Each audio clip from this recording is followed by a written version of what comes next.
I'm William Szamosszegi, CEO and founder at Sazmining. And I think that there are a lot of similarities in our background, Kent.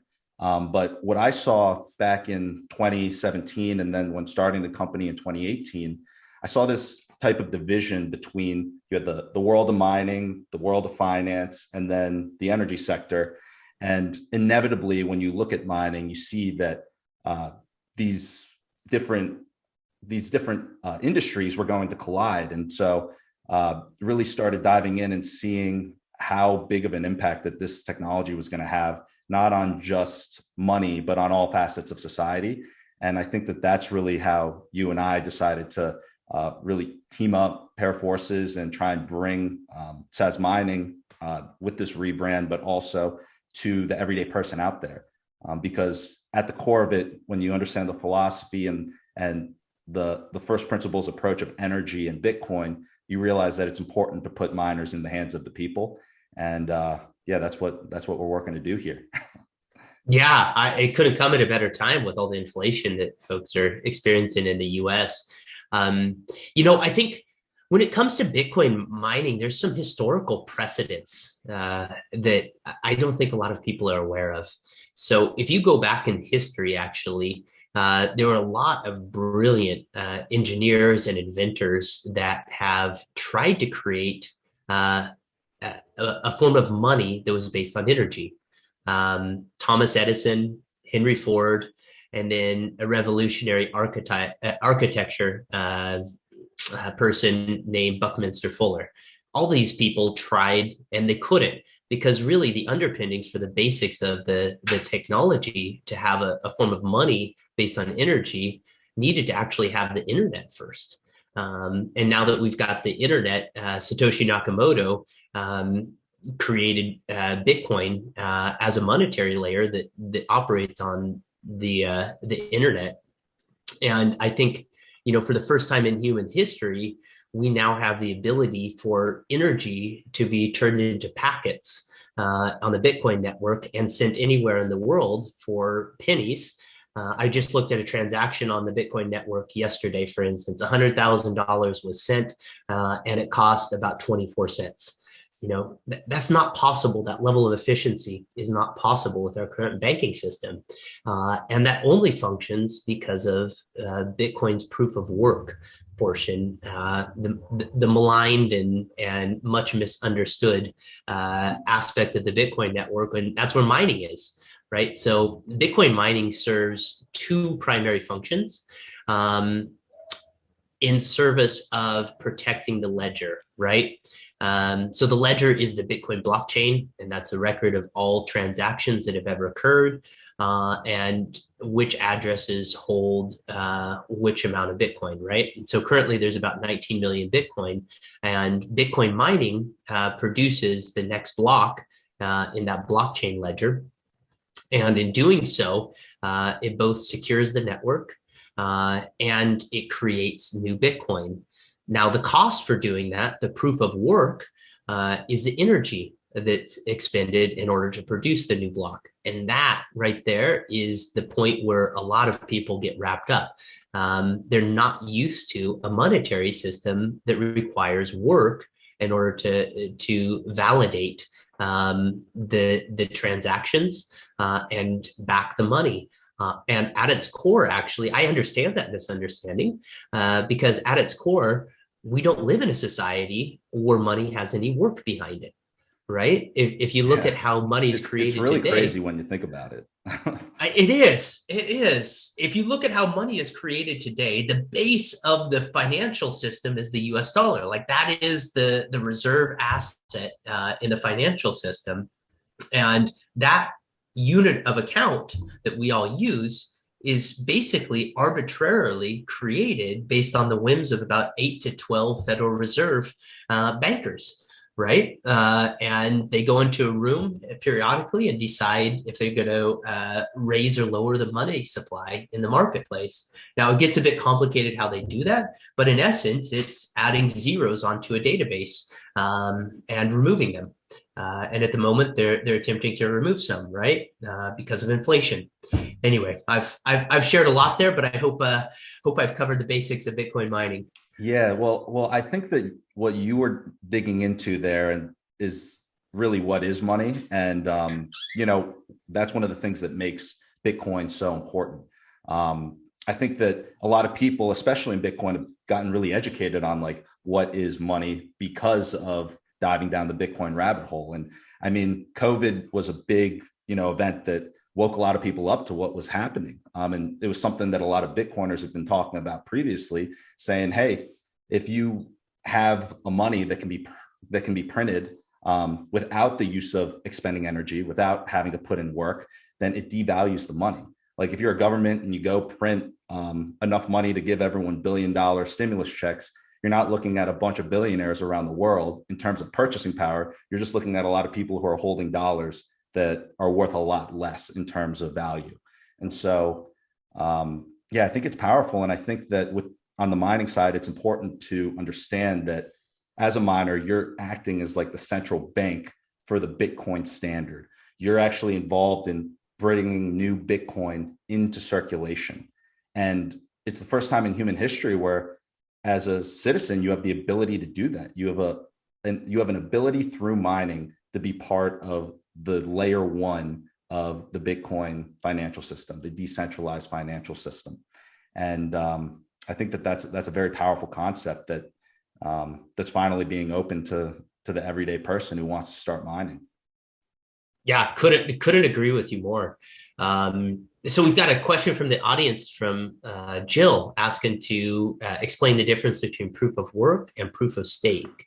And I think that that's actually kind of the core of a lot of confusion between different cryptocurrencies, between Bitcoin and, let's say, Ethereum. So first of all, Ethereum is proof of work right now, but there is plans to move it to proof of stake this year. And I think before discussing the difference, it's first important to understand what proof of work is and what proof of stake is. And they are consensus mechanisms. What does that mean? That means they're the means by which, in a decentralized system, people all agree that a certain transaction is valid and true, right? And so if if it's just between me and Will that we're trying to send some funds, well, only me and Will have to care about it. But when we have 10,000 people in a room, how do people validate that when I move some funds from me to Will, how does everybody else know and update their records and say that that was a true thing that happened? How does everybody's ledgers balance out? That's what a consensus mechanism does. The two primary ones are proof of work and proof of stake. So proof of work is the mechanism by which the mining community works to validate blocks. It's different than proof of stake because it requires the work of expending energy to prove that when you produce a new block, that it's both true and valid. The only way to produce a new block is to acquire the right equipment, the Bitcoin miners, to plug them into the network, to process the computational power, expend the energy, and solve for the next block and submit it to the network for validation. There's no way to do that without working and expending energy. On the proof of stake side, instead it says, we'll sacrifice the work, but instead we will agree that when you stake your Ethereum, for instance, everybody in the room that is going to participate in the consensus mechanism, everybody in the room can stake whatever portion they want. And by staking, you'll receive some of the fees for the transaction, but we'll decide based on how much each person stakes, how true and valid the transaction is, right? So if we have 1,000 people in a room and everybody's staking the same amount, well, if I try to lie about a transaction occurring, I'm going to lose part of my stake, right? But things get a little wonky with proof of stake because not everybody is going to be staking the same amount, right? And so if people start to coordinate and work on the side to aggregate the stake, then they can basically force people to accept transactions because they can navigate outside of the system and say, hey, I've got a biggest stake in the network, so therefore what I say is most true. And proof of work eliminates that potential. Will, I don't know if I did a good job explaining that. Fill in the gaps that I missed, please. I think you did a really good job explaining it at a technical level. If we want to give like, it reminds me of an example I heard a while ago. Let's say that we were all in a village, right? And we were performing our own functions. Ken, you were going hunting. I was collecting berries. Someone was, building shelter. We have to find a way to coordinate our abilities as a society to make sure that all of our needs are met.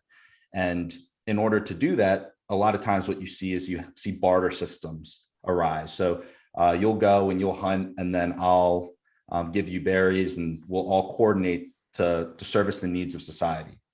Eventually, it gets very difficult to just barter everywhere. So we need to find a way to interact with the currency. And so at the end of the day, you need a way to balance out that currency. And it's very difficult to do that if someone's not in charge of it. I mean, we could all come together as a village at the end of the day and say, hey, Kent paid this person X amount, Kent paid that person X amount, Will paid this person like $50, but that's very inefficient. So what makes sense is to put one person in charge of that for expediency.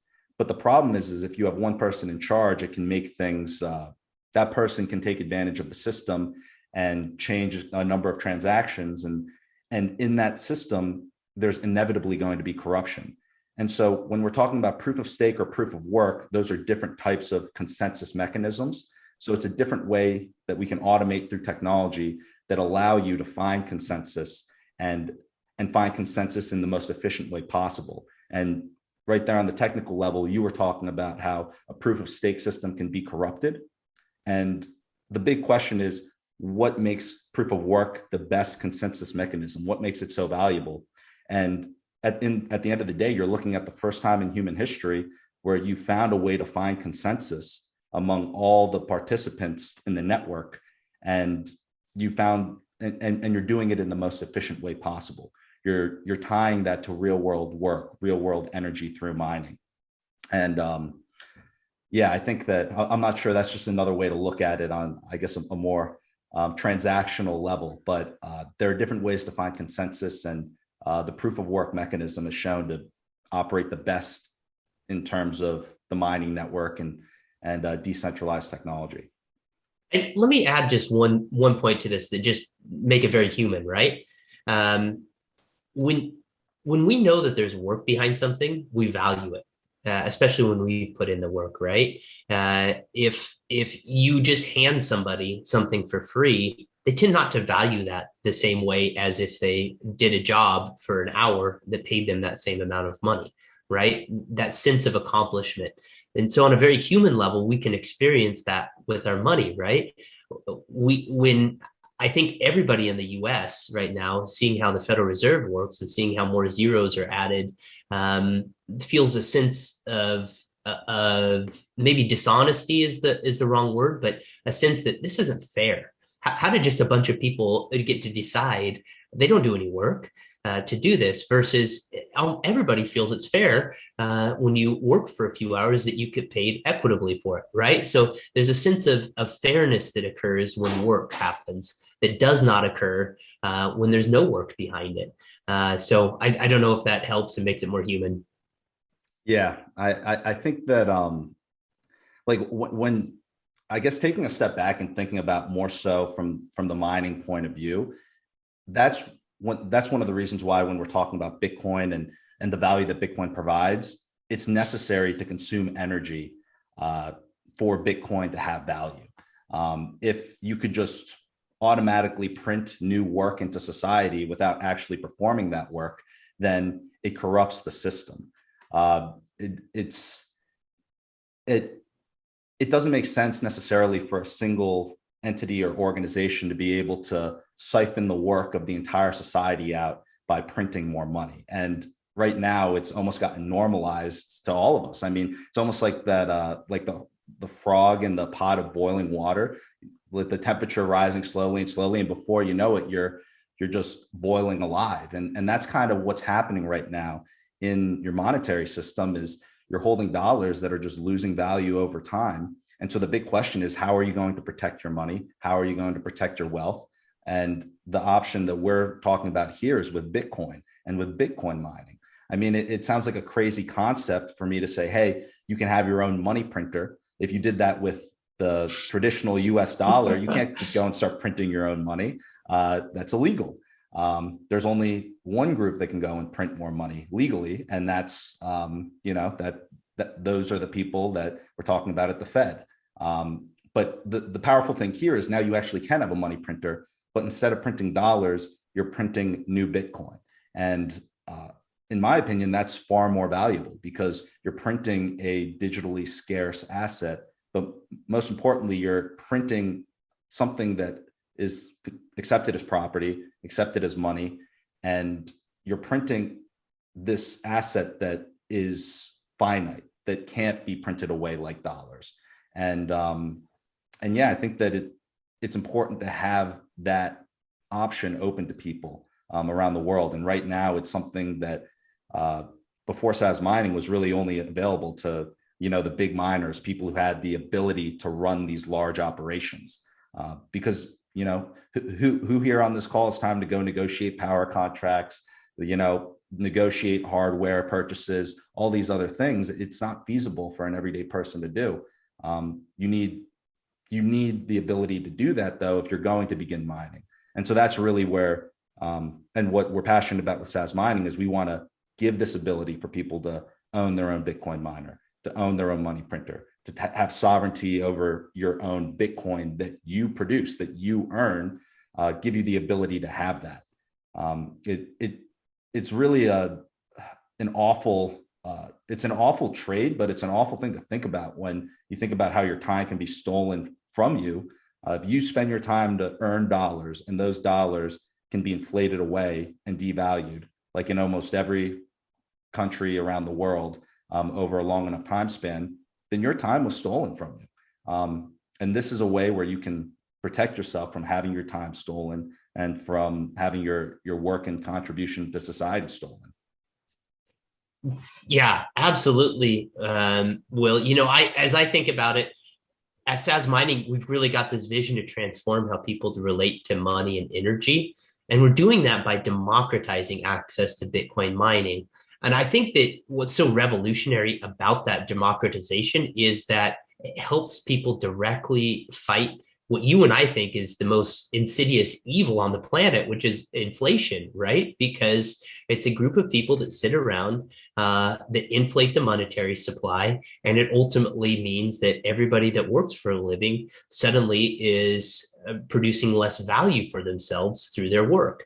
Right. So it's an insidious tax on everybody in our society that we've just come to accept. And it's only through Bitcoin that for the first time, there's now an option on the table, right? It wasn't until this option existed that people really had the means to make a different choice. I was looking at some stats recently and having some conversations with friends about the impacts of energy on Bitcoin mining. And I find it astounding when you just zoom out at the highest level, proof of work.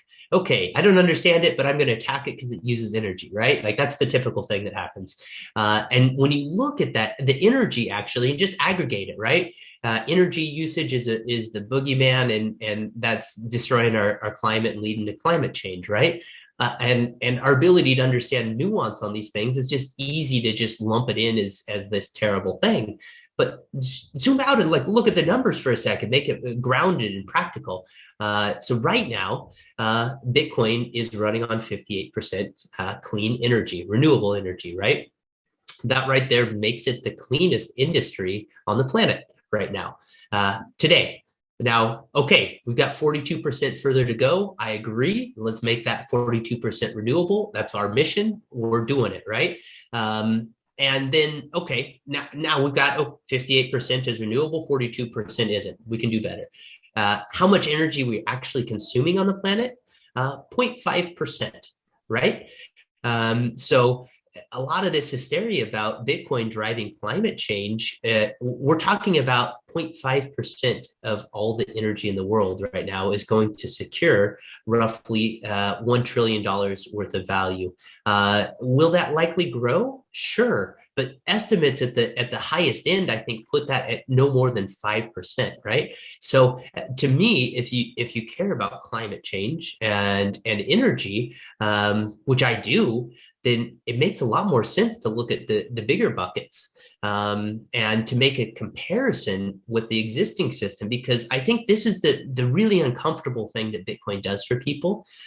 It puts them into a position where they have a choice, right? And as you wake up to Bitcoin being a different monetary reality, it then means that I have a choice. Do I want to continue to exist and feed the existing system, or do I want to vote with my dollars and put them into Bitcoin? Because by removing my dollars from the existing system, I'm voting to no longer support it. And oh, by the way, if you're concerned about energy, the second biggest carbon emitter on the planet is the US military. Well, guess what part of the US military function is? Part of it is to defend the US dollar, right? So by holding your US dollars, how they're currently being secured is at least partially by the might and force of the US military. Okay, Bitcoin mining does that just with electricity, right? So, okay, there's some energy efficiency gain there. And oh, but how much does a banking system take? So on top of the US dollar, right? You constantly hear like the comparison with the transactions between Bitcoin and Visa and MasterCard. Well, Visa and MasterCard's way up on high on top of the banking system. You know, orders or transactions that occur on Visa, they settle through like local banks, commercial banks, down to the central banks, and maybe even central banks having to settle between each other, their gold reserves, right? So very different than the base layer of Bitcoin and transactions, right? So you're comparing an apple to a pineapple, right? It's just it's not apples to oranges there. Or apples to apples there. Sorry. So anyway, I think when you look at all the pieces and put them out in front of yourself and say, okay, which system do I want to support and participate in? It's just, if you're intellectually honest, it's hard to say that Bitcoin's not the winner. Yeah, you touched on a lot of important pieces there. One of the crazy statistics that I learned when diving into the research is, you know, as a society, we're wasting 2/3 of all the energy that we're producing. And it makes a lot of sense why, you know, I mean, it's not like we're all going to need the same amount of energy throughout the day. You have to be able to prepare for the days where you're consuming the most amount of energy, when the heaters are blasting or the air conditioners blasting. But then there are other times where you don't really need to use as much energy. And with all that said, I think that what makes Bitcoin so incredible, like Bitcoin mining so incredible, is it's like the silver bullet for the energy sector to become more efficient. It's a consumer of energy that can be placed anywhere in the world. So you can run it in the middle of nowhere where there's excess power, where energy would have been completely wasted, and you can provide value from that energy consumption to anyone else in the world. And why is that important? Well, let's say that you're a billionaire in New York. You've got $1 billion worth of property in New York, and all of a sudden, some government, maybe let's choose a place not like New York, like the government goes in and says, hey, we're going to take your $1 billion worth of property. Well, in the physical sense, they can go and take your $1 billion worth of property because you don't have the ability to defend your property. But with Bitcoin, if you're living in Venezuela and you've got $1 billion of Bitcoin, you know, the government goes and tries to take it. You have a miner out in the United States, in Texas, protecting access to your Bitcoin. You have a miner out in Iceland. You've got decentralized security for your property. And so when we're talking about private property rights and why it's important, I mean, Bitcoin is giving you apex private property rights. You have, for the first time in human history, the ability to truly own your property and custody it. I mean, let's say that you lived 150 years ago and you were trying to preserve your wealth. How would you preserve your wealth? Well, there's almost no place in the entire world where you can preserve your wealth just for 100 years. Even if you have any gold, there's a handful of cities around the world where you actually would have been able to maintain ownership of your gold for over 100 years without someone coming in and taking it away from you. But now with Bitcoin, you have the ability to safely and securely own your property for like throughout space and time. And you can't do that with a building. You can't do that with a stock. You can't do that with a bond. You can't do that with a fiat currency. You can't protect it in any other way, but you can protect it with Bitcoin. And that Bitcoin miners are going to be there securing your private property. It's truly incredible. And securing your private property actually is the business opportunity, right? That Sazmining offers. So if you look at just the financials, the passive income stream with Bitcoin mining is insane. Actually, the first time I looked at the numbers, I told Will, this can't be true. This can't be right. These numbers don't make sense. And so there's a very good reason why some very large mining institutions have sprouted up, right? And they have figured out how to get access to low-cost mining rigs, low-cost power, put it all together, and be able to have a very profitable business, especially when it comes to making decisions on how to manage both their mining rigs, when to purchase and sell them, and when to purchase and sell the Bitcoin. But when you look at from just an average everyday person standpoint, with a Bitcoin mining rig, it roughly costs around $10,000 for one. And the payback period on one of these is sometime just over a year. The payback is dependent on two factors. Well, technically three, but the primary one is, okay, what's the price of Bitcoin and what's the computational power of the network? The higher the computational power of the network itself, the less Bitcoin are going to be received. And the higher the price of Bitcoin itself, the more value you receive for each one of your Bitcoins mined, right? So the interplay of those two are the most important factors on the network side. Operationally, you have your energy costs and maintenance costs, insurance costs, right? So here at Sazmining, if we've done all the hard work, put all the numbers together, we have an offering. It looks like this. If you purchase a Bitcoin mining rig, first of all, we just have you signal your intent to do so by putting $100 down on a wait list. But once the facilities are up and operational, we'll ask you to purchase your mining rig for about $10,000. That mining rig will pay itself back over the course of approximately a year, and then you'll have roughly another 3 years of useful life. So if you're quick on your toes and it paid for itself in about a year, that means you roughly are going to make another $30,000 worth of Bitcoin over the following 3 years. Okay, now I just talked about things from the US dollar standpoint, right? If you're getting really clever, maybe you're thinking about this in terms of Bitcoin. So let's think about it in terms of Bitcoin. I'm going to put my Bitcoin to work and I'm going to purchase a Bitcoin mining rig. And over the course of the next year or so, I'm going to receive back what my initial investment was in Bitcoin. And then I'm going to continue to earn gains in Bitcoin on that, right? So in essence, an investment in Bitcoin mining rigs is a way to earn yield on your Bitcoin, right? So it's a very interesting thing you can be doing, because what you're doing is you're taking your Bitcoin, you're putting it to work to secure the network, and you're earning more Bitcoin for doing so. I mean, it's just a beautiful feedback loop, really. Yeah, no, it's honestly incredible. I remember first showing you the models and how much Bitcoin is being generated. Because like on a simple level, you're owning a piece of hardware, and that hardware is producing Bitcoin. And as you mentioned, you went through some of the numbers, like in 1 year, the amount of Bitcoin that this physical piece of hardware produces pays off the hardware. Well, you still have this, we called it a money printer earlier, but you still have this Bitcoin mining rig, like mining hardware, that you can continue to run and print more Bitcoin. And I mean, a lot of people are talking about how, you see a lot of miners going public. You're seeing a lot of miners make a lot of money. You're seeing a lot of investors trying to get into mining. But one of the big problems with that is that it's very hard to get involved. I mean, not everyone has institutional capital. I mean, I don't know about you, but very few people that I know have at least $5 million lying around that they can just put into an investment. And, if you want to do it right and you want to get good prices on the miners and you want to get good prices on electricity, then you're looking at needing at least $5 million to get started to do it profitably.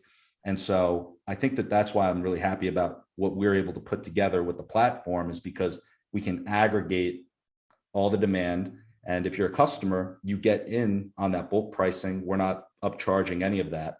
We're trying to put as many miners in as many hands as possible. And I mean, if you go onto the website, that's why you see we only have a limit of 5 mining rigs per person, is because we haven't even done our hard launch yet, which is happening in Miami in literally less than a week.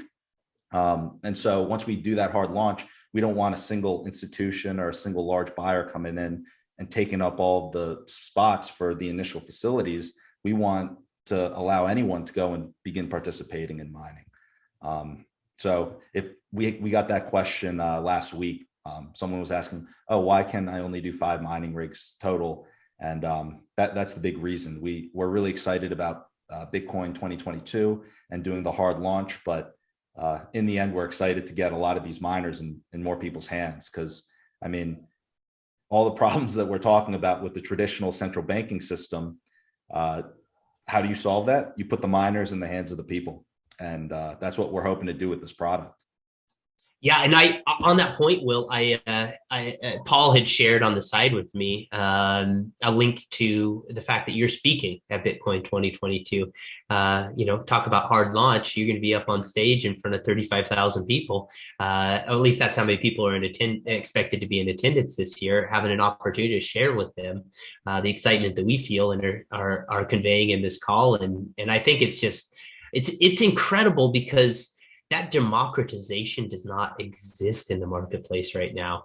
And I think, I broke it down on the last call, and I want to do it again real quick, because I think a lot of people money is too abstract, right? But if you look at what Bitcoin is competing with, right? Bitcoin is an emergent form of money. The last form of emergent money was gold.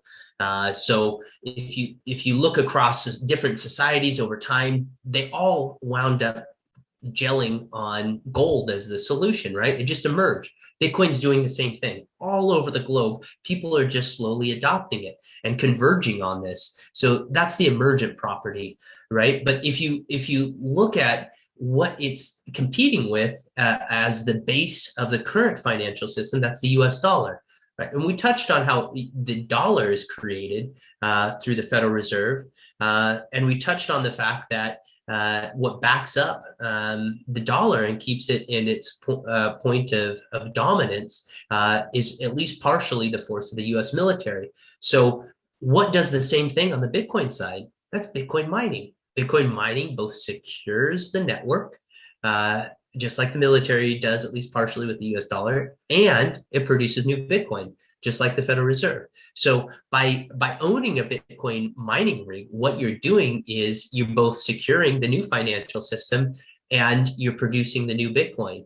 So we're decentralizing the current financial stack. And of course, there's going to be hit pieces on Bitcoin. It's only to be expected that there's going to be an unbelievable amount of FUD that occurs. I mean, so I understand why a lot of people have poor impressions of Bitcoin because it takes time and energy to dig in. But I think that one thing that people don't realize is that humanity is coming to a fork in the road.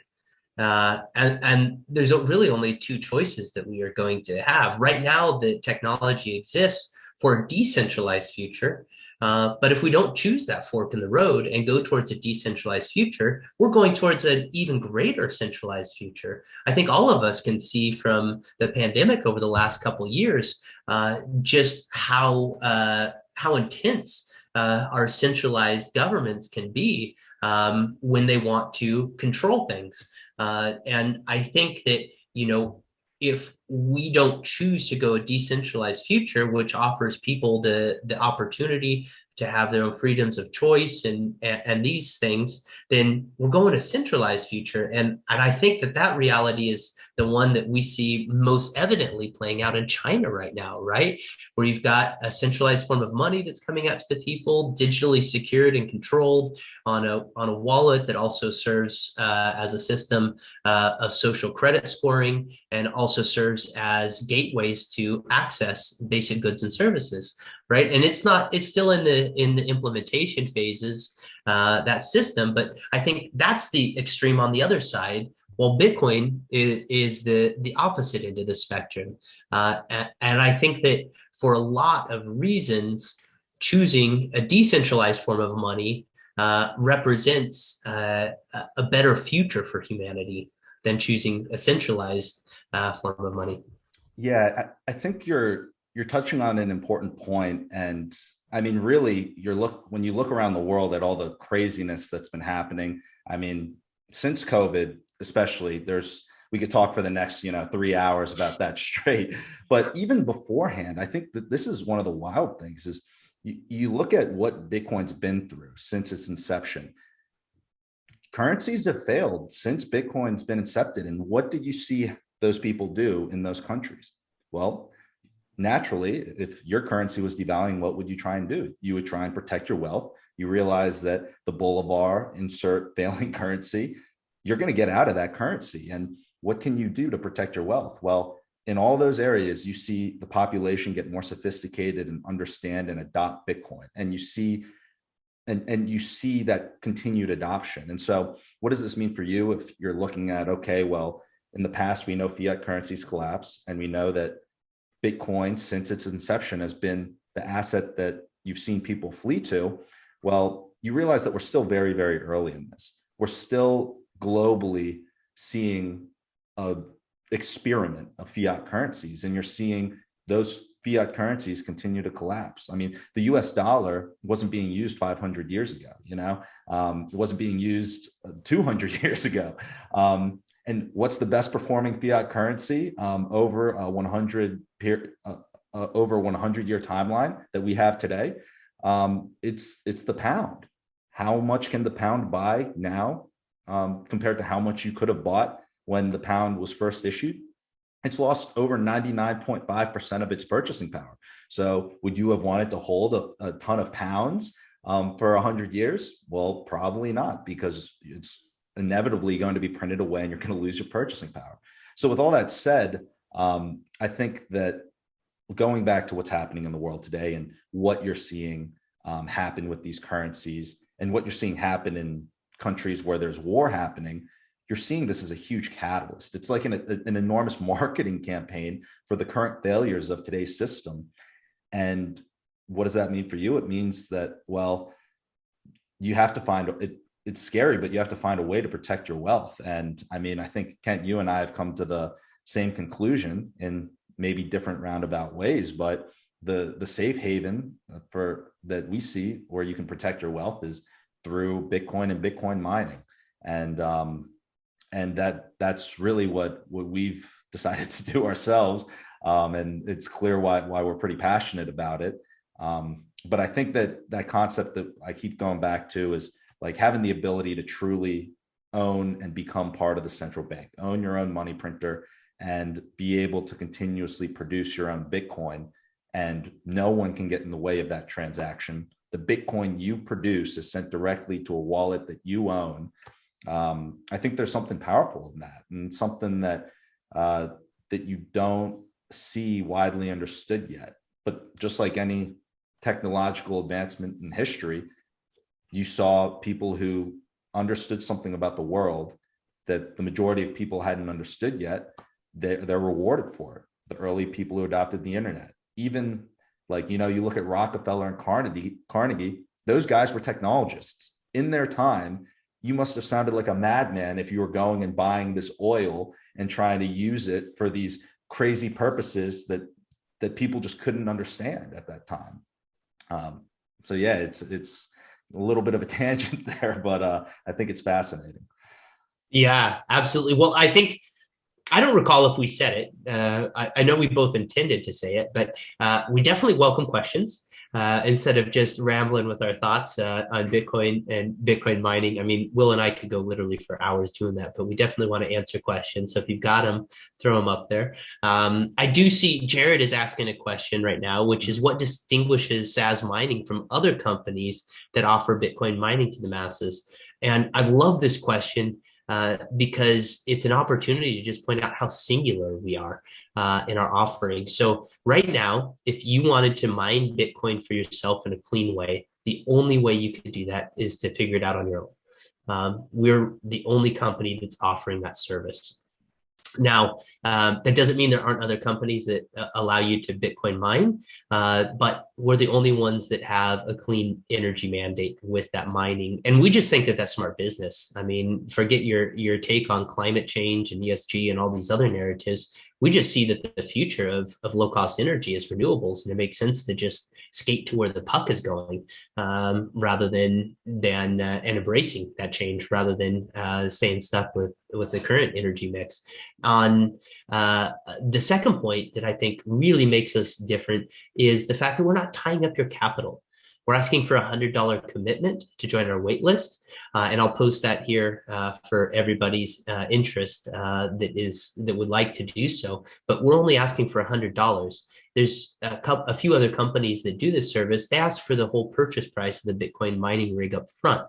And then it takes several months, sometimes upwards of 6 months, maybe even longer, before you're operational. So you've had your money tied up that whole time. And that's another distinguishing characteristic that I'd point out. Yeah. And while you were pointing that out, I sent the link for you. Oh, thank you. Yeah. Yeah. So as we mentioned earlier, we're doing the hard launch next week. But we have put the site live. So the people, who've been following us for a while, who understand mining, get a chance to get on there. So when we do have spots open up and become available, the people who join the waitlist the earliest and who are the biggest supporters of the company are the ones that get to benefit from the great projects that we find. Yeah. So Jill just asked anticipated timeframe for implementation. Right now, it's September. Actually, we need to update our website. We were just, unfortunately, the downstream recipients of supply chain issues. We thought we were going to be launching in July, but the site that we've got couldn't receive transformers in time. It was a hydro-powered facility. And so the ships are going to arrive in September or August, I guess, to deliver and build out those transformers and facilities for September. Yeah. And I guess that goes back to the positive of the approach with the wait list. I mean, we're the whole point with the wait list is just to show commitment to the orders. We're not really tying up any capital, meaningful capital prior to doing the capital calls. And as soon as we ask for the money, that's when the orders are being placed. So as soon as it's ready, there's a very short window from when you purchase it and the money sent to the time that you have your own rig up and running, and you can track, the mining rewards and everything else through your dashboard. Absolutely. And I think it's worth mentioning as well that the deposit is fully refundable, right? We've made it that way up until the point that the mining rigs are ready to be purchased, right? Because we think that it's not fair that that you've been on the wait list and then as soon as the mining rigs are available that you're going to cancel. So up until that point, and you'll receive lots of emails ahead of time to keep you up to date. We may be accused of being over communicative when it's all said and done, but we'd rather that than under communicate. But up until the point where you have the option to purchase the mining rigs, it's a fully refundable deposit. So there's very little risk to just getting on the wait list. Even if you don't end up wanting to be a Bitcoin miner in a month or two, at least you're reserving your spot in line, which is quickly filling. Yeah. Well said. Well said. So anticipated volume of mining rigs, or what is your anticipated capacity? So that's a great question, Jill. I think So there's a difference between a number of customers and mining rigs. What we're anticipating with our first facility is being able to service near 1,500 mining rigs. And what we're seeing is that the people that are signing up on our wait list are not signing up for one mining rig; they're signing up for multiple. And I think that's pretty interesting. So it's quite likely that we've got 500 to 700 customers that we'll wind up servicing with our first facility. And once we have our first facility operationalized and producing customers happy, things will be able to move much more quickly and we'll be able to accommodate more demand. Yeah. And that was actually one of the things that that I was surprised by was, before we even started, hosting AMAs or talking with people about what it was that we're building publicly, there are a lot of people that they've just been signing up, because I think that this is something that just like everything we've been talking about, you're seeing people who want to get involved, and you're seeing for the first time an easy way to get involved. And I mean, the whole understanding on the energy side too, I think, is being corrected in terms of that narrative.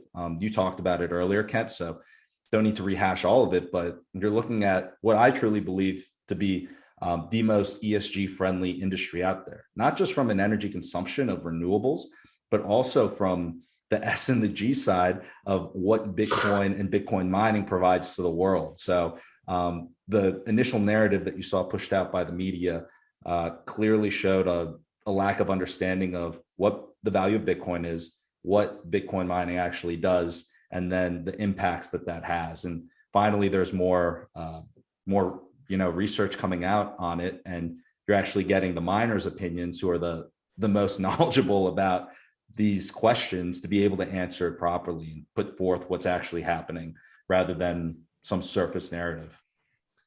Yeah, so Jill asks, what is ESG? So environmental social governance. It is a term that has been coined since my days in the solar industry, that is tied to mandates from a lot of capital allocators. So big hedge funds, big pension funds, sovereign wealth funds. These all have ESG mandates in an attempt to try to combat the impacts of climate change and make sure that their capital is used in ways that aren't going to continue to further climate change. And I think, what's most misunderstood about proof of work is its ability to drive renewables. Because if you look at our standard of living right now in Western democracies, if we're going to cut our carbon emissions while keeping our standard of living, there's really only one path.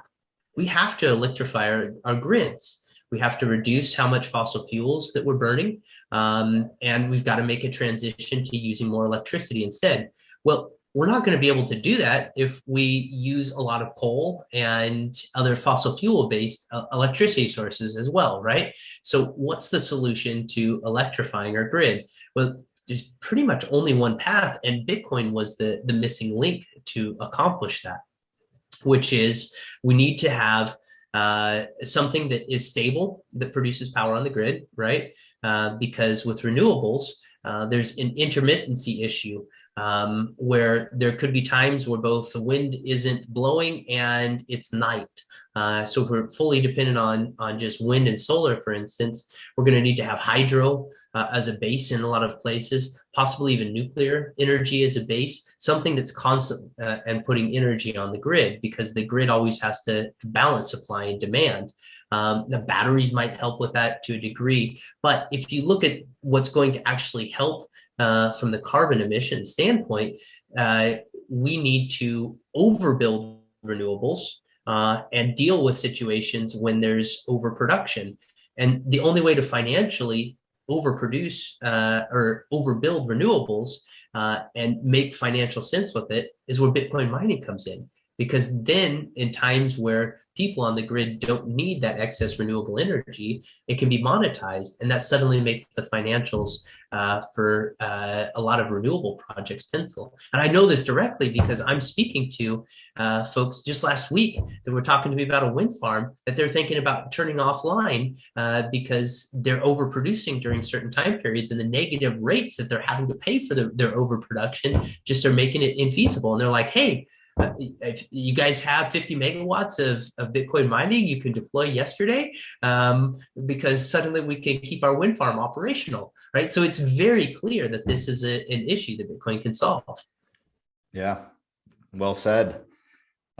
Looks like we got another question here. How do you ensure that the Bitcoin that my miner mines goes directly to me? That's a great question. And this is going into the particulars of how mining actually works. So you own your own miner, you're going and you're producing Bitcoin, and that Bitcoin is sent directly to your wallet from the mining pool. So the actual machine that you're purchasing that's consuming energy has a certain level of hash rate, and that's part of the whole process of that consensus mechanism that we talked about earlier in terms of solving for new blocks, putting through transactions, adding security to the network.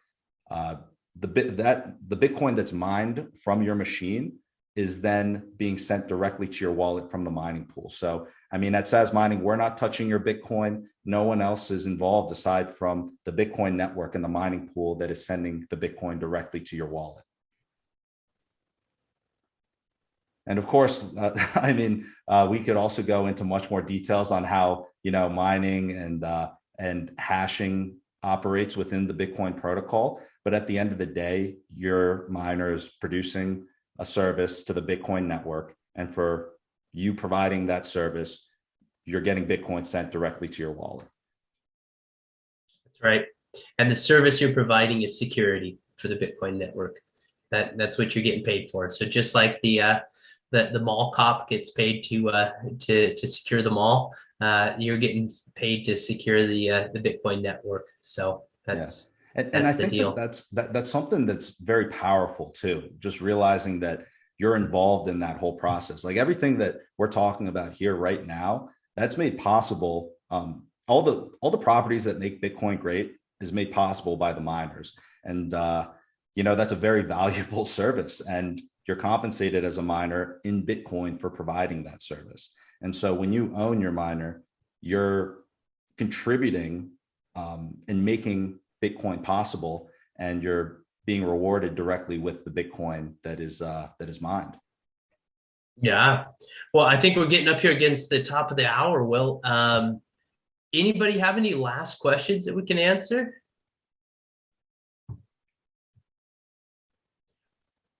Oh, wow. Darren, I'm sorry. I was looking in the chat and I'm seeing that you have a whole bunch of comments and questions. So my apologies. So our current plan is to offer a single mining rig. We're not certain if it'll be the S19 Pro yet, but our intention is to get the top of the line equipment because the top of the line equipment has the opportunity to last the longest on the Bitcoin network because there's always a battle to have the most advanced equipment because the most advanced equipment yields the most Bitcoin. So we want you to be in a good place mining for as long as possible. But it may not be the exact S19 Pro. You're right.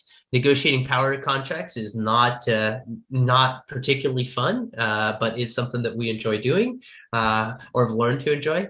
And Paul, you are asking about flare gas being used for Bitcoin mining. Yeah, there's some big news that came out recently. It's been in the industry for a little while, but flare gas is something I don't think a lot of people are aware of. But in a lot of oil drilling operations, they hit pockets of natural gas. Well, if their drilling operations are far from natural gas pipelines, it's not economically affordable to take that natural gas and pipe it and sell it into the network. So what do? Well, it's coming out of the ground and there's not much they can do to stop that. So they just light it on fire and it just burns. And this occurs all over the world wherever oil is being drilled and this natural circumstance occurs. So one of the things that Bitcoin mining is great for is being able to convert that free and abundant energy that's going to waste, just burning into our atmosphere. And instead of just wasting it, turning it into security for the Bitcoin network in exchange for Bitcoin. So that's starting to occur. Some of the big energy and oil companies are clearly going to adopt it, because why wouldn't you add an extra revenue stream to your balance sheet, right? And then as far as Paul, you're asking the question of what time we'll be speaking at Bitcoin 2022. I don't actually have that number that time memorized. Will, do you know? Yeah, I just looked it up, and also I don't know how we didn't realize all these questions. We're still getting used to the Zoom format, so we were looking in the chat and not the Q&A section here. But yeah, I'm going to be on the mining stage on April 8th, and it's going to be from 10 to 10:40 a.m. So the topic is focused on Bitcoin mining and renewable energy. I mean, we touched on some of the topics here today, but you know, it's a deep conversation, and there's many different rabbit holes that you can dive down. And honestly, I think that hearing from Kent is one of the best people on this topic, because Kent, your entire career was in the solar industry, and you were bringing that into the mining industry here. So in terms of your question, Darren, negotiating power contracts, it's definitely something where there's a lot of pieces to it, and you need someone who's done it before and who's an expert like Ken, and some of the other people who that we have helping us with these types of things. Yeah, it's fun to take that knowledge of producing renewable energy and then sit on the other side of the coin and figuring out how to harness it with Bitcoin mining. So it's a fun challenge. But hey, we're up against the top of the hour. I appreciate everybody's questions, attendance, focus. Hope you go check out our website, give us some feedback, let us know. Happy to jump on phone calls as well and let you know our availability for calls. Will and I are still learning very much from our customers right now. So anything you have to share, please, lay it on us. All right. Thanks so much, everyone. Thank you, everyone. We look forward to meeting with you and speaking with you.